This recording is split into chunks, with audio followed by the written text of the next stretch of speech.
So the next speaker will be S Cozijn from the EASA office, who is the representative for SIMS in Europe, and he will give you a talk and update you on one of the most discussed themes we had over the last year. And I hope that you will find a very awake audience, really willing to listen. I'll shake them awake. I think you can do. So maybe you already met him on his booth, and that he can show you even on a screen how it works. So go on, Sander. I'll be walking around, so hopefully people can keep up. Originally, I had the idea to invite someone to actually do a co-presentation with me. Unfortunately, his schedule was quite tight and full today. So he was very friendly and made a little bit of a video message for you guys. So let's run that first. Hello, my name is Peter Grauler, and I'm head of research here at the Blue Planet International Aquarium of Denmark, and I'm also responsible for our use of SIMS. Before we moved to these fantastic new housings, we didn't use any database, we didn't use ARCs, and we didn't use SIMS, so it's all brand new to us. First of all, I'd like to say that SIMS is a really nice and easy program to use. It's not Sander who paid me to say this, I really think so. However, it has been difficult to find out how to use it when you are sitting home alone in your facility after you've been to one of the training sessions in ISIS. And I've relied quite a lot on other Danish facilities who are already using SIMS to visit them and get good advice from them. I really missed a manual.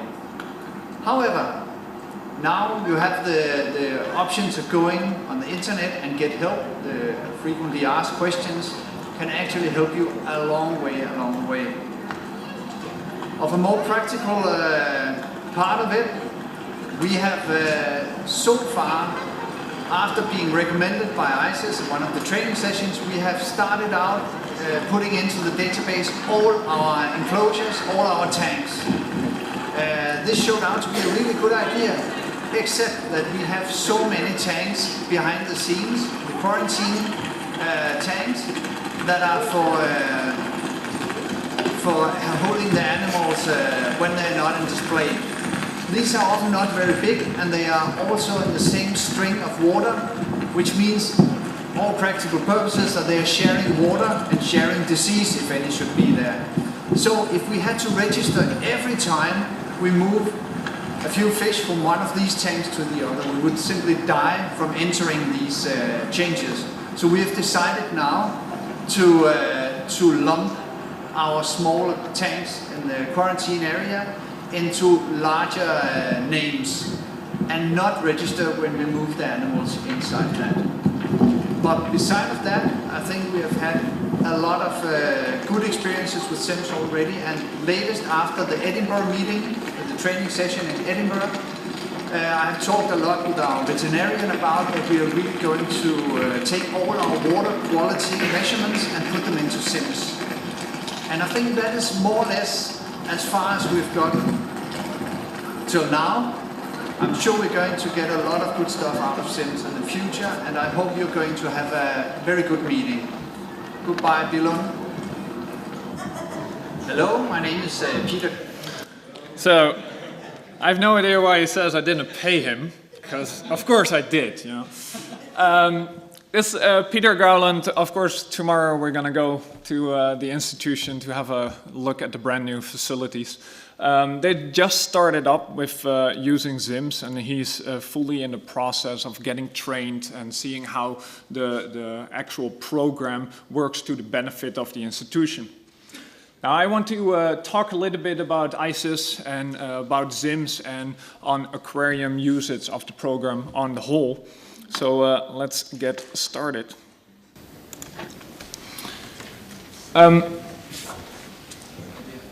Everyone knows that current day that zoos have very limitation about bringing animals in from the wild.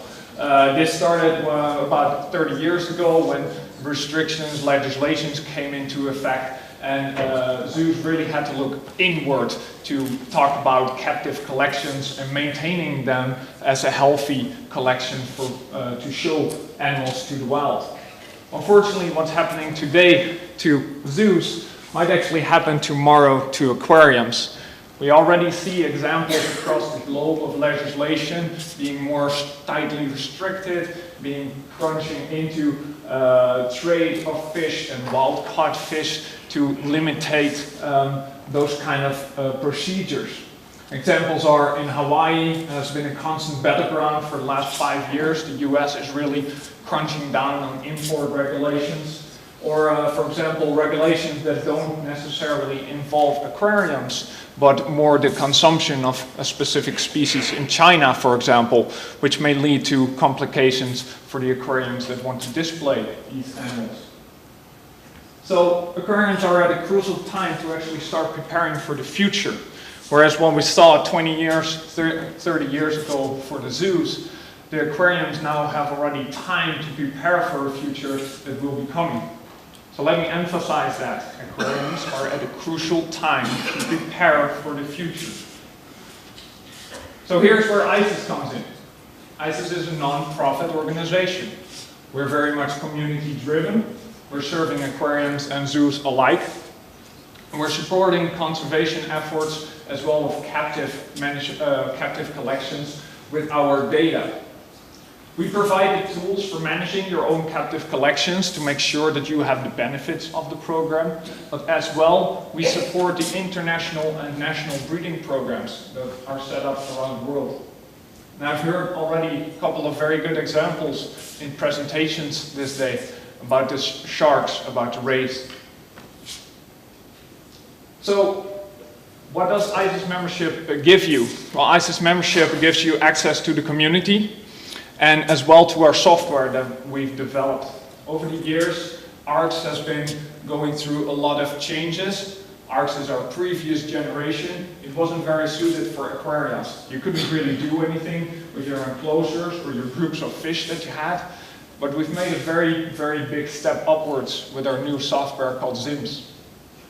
ZIMS stands for Zoological Information Management System, has been pretty much designed to be a complete online database solution for your institution.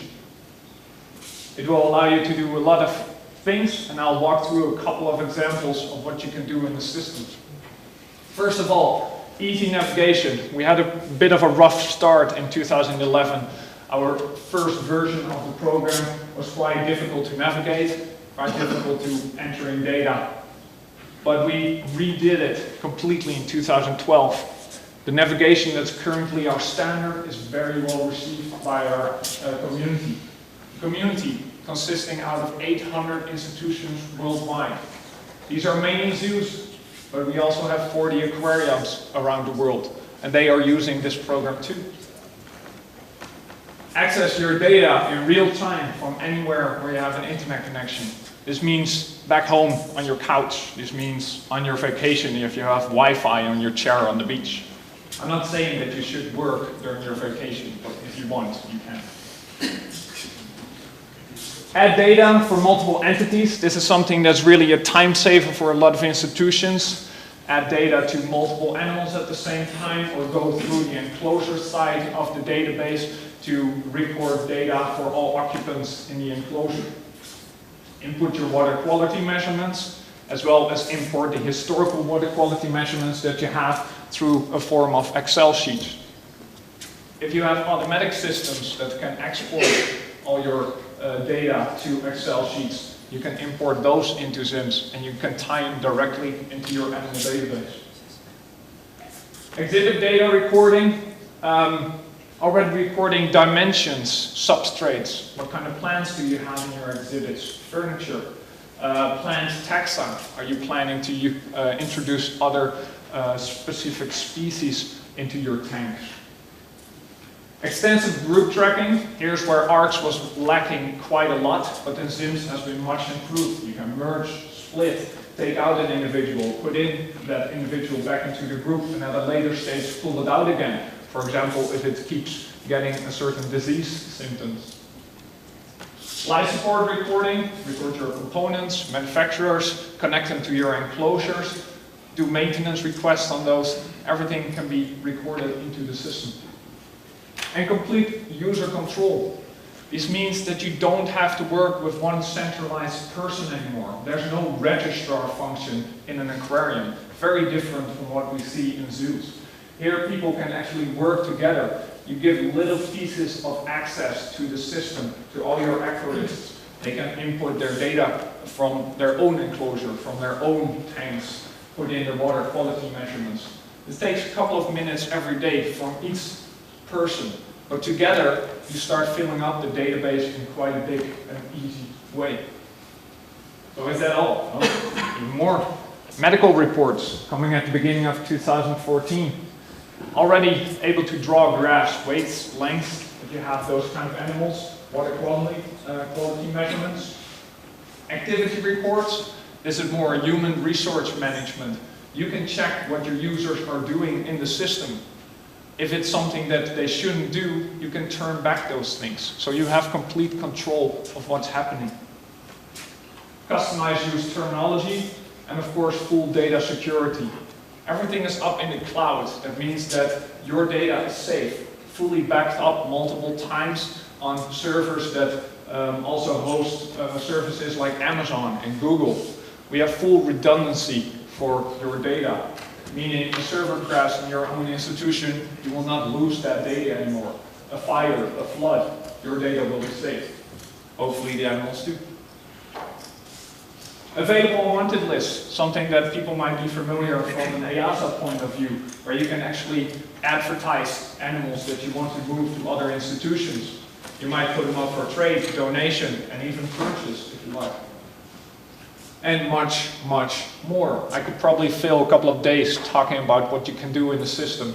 And if I start explaining how you can do it, we'll probably be here for the rest of the month. So, what about your current programs? People might have their own developed Excel sheets, they might have an aquarium base, Aquario, other programs. What about that? Can you put those into ZIMS? Well, yes, you can, but you need time, and time is money. So ISIS is a non-profit organization. We're fully focused on developing ZIMS.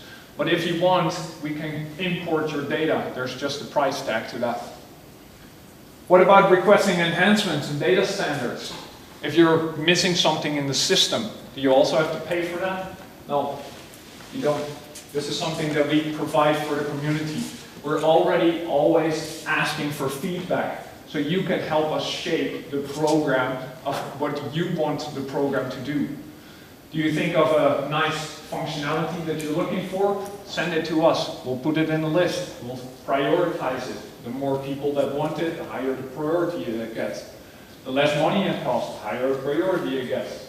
Of course, we have to balance our workload with the people from the community wishes. But perhaps the most important thing is that by inputting data and putting that data into a global database, you're actually investing your data into conservation, research, as well as the breeding programs that we were talking about. So these are the couple of the institutions that already went ahead and became an ISIS member over the years in history. Random order, we have quite a lot in Denmark here, so of course then Black Planet is a member, but also Kattegat with the training of the sharks earlier today. Training, something you can put into ZIMS completely, all your training sessions. How well did they respond? What kind of sessions did you do?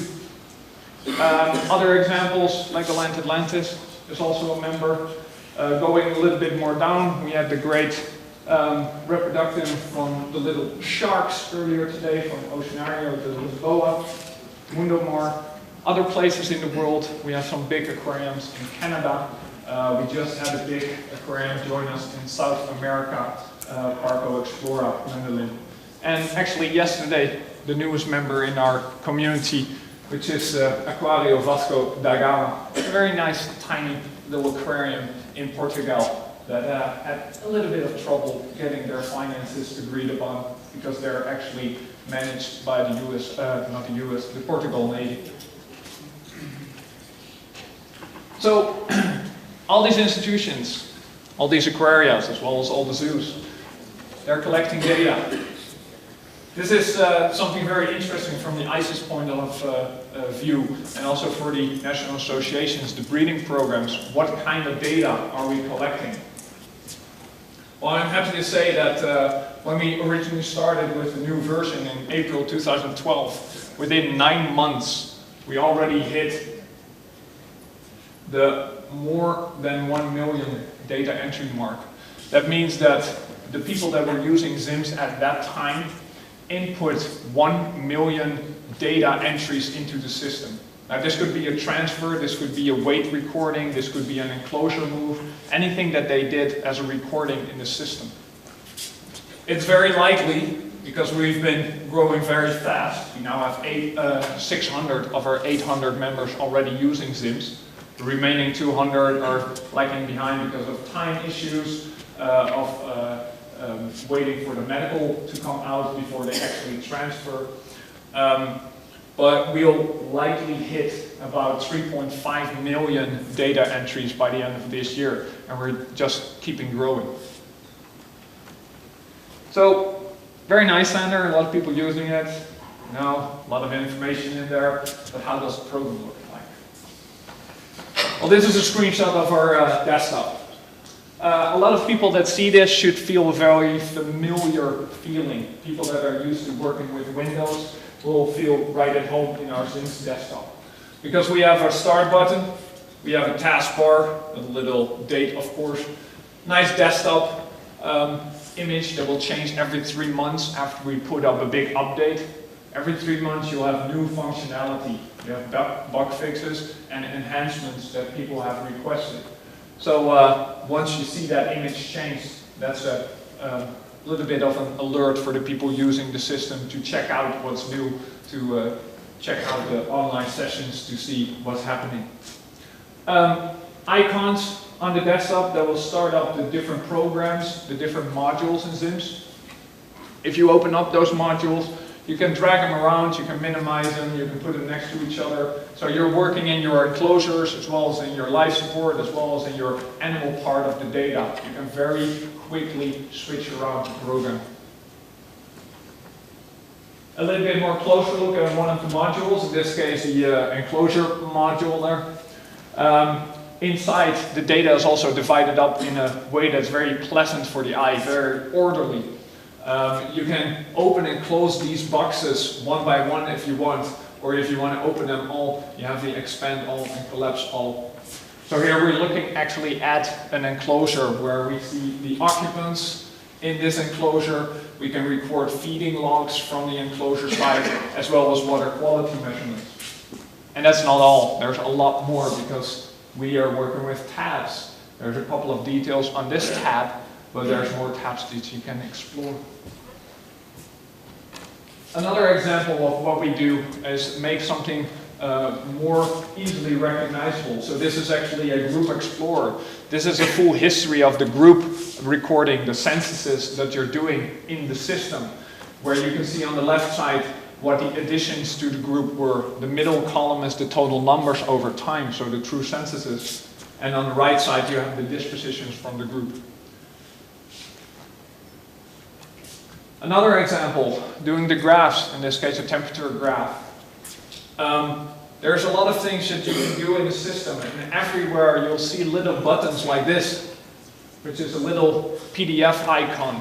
You can click that icon and extract that data right away into a PDF format, or in the other boxes also a Excel format. So you can easily transfer it into Excel if you want to do more detailed graphs or analysis on it, or also just to email it off to a person within the community. Another interesting thing that people are always very curious about is the actual size of the global database.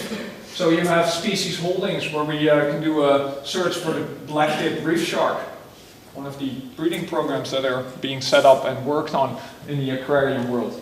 So we can actually do a search and see per institution how many of female, male and unknown these institutions have. You can click on these numbers and you'll jump actually to the part of data of that institution and see their globally shared data. Now you're not sharing everything.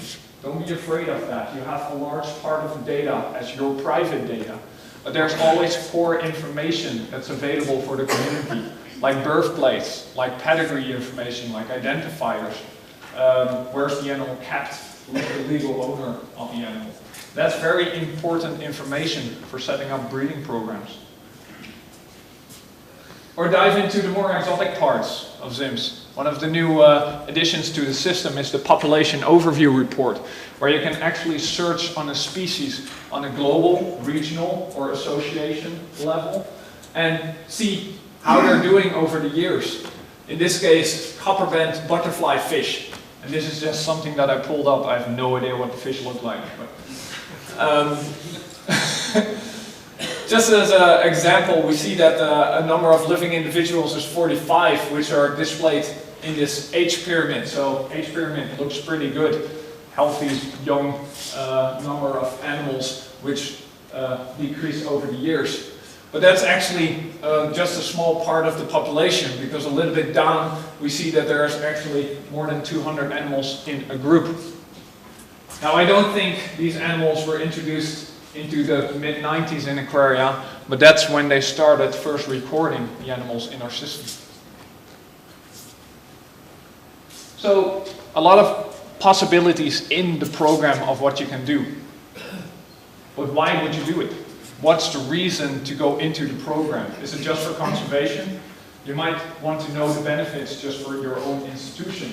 So these are a couple of things that I brainstormed about just in 5 minutes of what you can do with the kind of data in the system. Determining spikes in depths has something to do with, for example, water quality measurements. We were talking about nitrates and phosphates earlier with Max's presentation. So you can link those water quality measurements with what the groups in the enclosures are doing. Offspring success or failure can be linked to medicine giving during certain reproductive phases. Be able to check historical records in case of disease tracking and control. Deaths of certain species linked to amount of food given. Do your feeding logs, check what's happening. Do you have suddenly a lot more biomass to feed? So did you actually increase feeding? No, there might be malnutrition. Perhaps too much food or a specific food type will increase your chemical imbalances much too high, so you need to take steps to filter. Certain species together in an enclosure might lead to more or less successful breeding.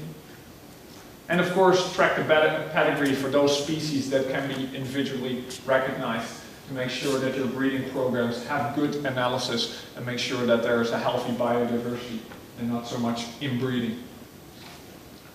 So, to grab back on Peter Grauland's little video message, they were just starting out, they had a little bit of trouble on determining how are we going to use this system. And that's not very surprising because it's a very large system. And large systems take time to get accustomed to. And we've had a lot of feedback to ISIS saying, we need a manual. We need to know what we're doing. So we're providing free basic training. When you start into ZIMS, this is the basics that you need. How to create users, how to set up rights for what people can do in the system. Excessive online how-to pages. Anywhere from in ZIMS you have little question mark buttons where if you click that you jump right away to the support pages with extensive screenshot how-to pages. So if you get stuck, that would be the first option for you to find out what you need to do. Free monthly tips and tricks online sessions. These are actually real life people talking over the internet through online sessions, which can answer all your questions if you have some. Usually the UK people are very active there. They want to discuss things. They want to give enhancements during these sessions to improve the system. Free new functionality online sessions after each update. So I was talking about the changing of the desktop. Active technical support. We have a full technical support system, a team that is reachable over phone and email. And work together with the national associations to actually increase and improve on the localized trainings, so workshops, trainings like in Edinburgh just before the EUAC conference, to cut down on the travel costs for everyone and to increase the knowledge in the community. And of course, a very active and close community who's always willing to share their knowledge together on how to best use this program. So, we fully recognize that ICES can be very expensive for people. Aquariums tend to have very large budgets for the size of ground building that they have. And usually zoos are much more extensive, but they tend to have the same kind of budgets. However, we want to approach you guys and help you be able to move into the system by lowering the startup costs. So we created an aquarium promotion. And this is actually a promotion that's running for, originally we said October to December, so the end of this year. However, I just spoke to my manager and we have already extended it to February 2014 to be able to provide people that have to wait for the new budget year to start to make use of this promotion too. It is a promotion that's mainly focused on the one-time initiation fee. That's usually the biggest obstacle for people to join. We said that this will be no more than one time your maximum yearly fee. And what is your yearly fee? Your yearly fee is based on your expense budget, and it's 0.15% of that budget. So let me clarify that by giving a couple of examples. This means that any aquarium with a budget of lower than $333 US dollars will actually be on our minimum fee of $500 per year. That's not a lot. If your budget goes up to 1 million, you actually get a fee of $1,500 US dollars per year. And does your budget even grow bigger than that, 7 million, you come up to 10,500 US dollars per year. Now I just did a quick check. In our current community, there's about 25% of our members that are above this 10,000 fee limit. So you're not alone if you have a lot of big budgets, but feel free to come up to us, to ICES, and talk about what you can invest into the community and into conservation if you want to use this program for your benefit. And just a little tip, this is something that we do see across our community, because ICES is a direct investment into conservation. Conservation. Some institutions actually use visitor donations that they collect for conservation to pay their ICES membership as a direct link to conservation.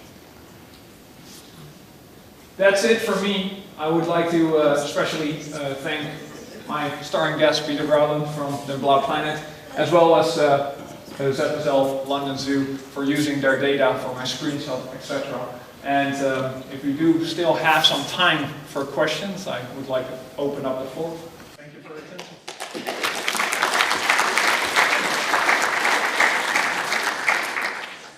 Thank you, Sander. Well, normally, due to time schedule, we will not have time for questions, but of course, this is a topic with very much question, but are there any, or do you want to drag him to the bar later afterwards and squeeze everything out of him? Yes, of course. Please come by my table. We can quietly talk or look into the system. And I literally can There's spend a question. There's a question. 5 days talking Peter, about it's up there.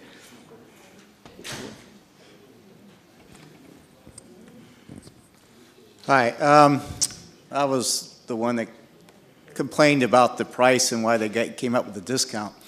And I still see that they're basing the fee, though, on your budget instead of how much you use of ZIMS, which seems like a better way of doing it, especially since zoos typically use it more than aquariums. Have you heard anything about this? I would have to disagree how much zoos would use it more than aquaria. There's a lot of aquarium features in there that people might not be aware about. But I'm also happy to say that ICES is currently actually revisiting the membership fee structure. So hopefully next year we'll be able to introduce maybe a more tiered system or something like that that will indeed link to how much you use the system.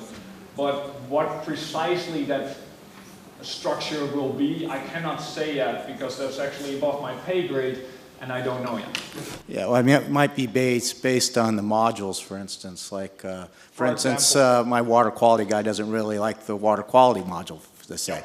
Or the vet person doesn't want to use the vet one.